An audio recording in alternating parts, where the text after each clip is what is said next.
Meralco has started inspecting schools a week before classes start. Sunog ang bahagi ng isang paaralan sa patay ang isang estudyante sa Davao del Norte. As usual, electrical na naman ang naging problema.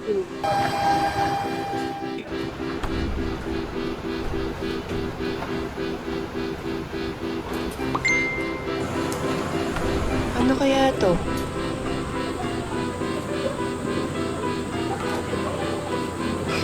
Sila face-to-face classes sa isang paaralan nasa grade 9 pa rin nangyari si Karen de Leon.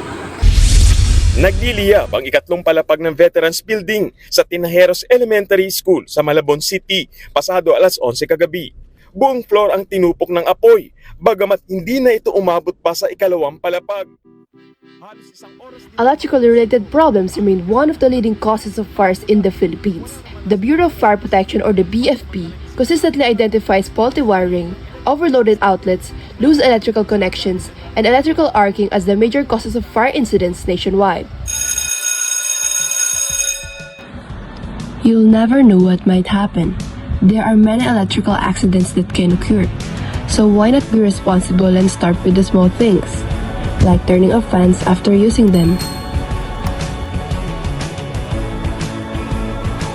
We use lights in our classrooms, so let's do our part by turning them off when they are no longer needed. Ate, baka interested po kayo sa aming advocacy in which we try to protect students from electrical hazards. This is a copy of our infographic brochure. It contains electrical safety tips and the do's and don'ts for us to prevent electrical accidents. Electrical hazard is a dangerous condition where a person can make a contact with energized electrical equipment or live wires. So this exposure can be fatal, like electrocution, severe burns, and pwede din ito sumabog.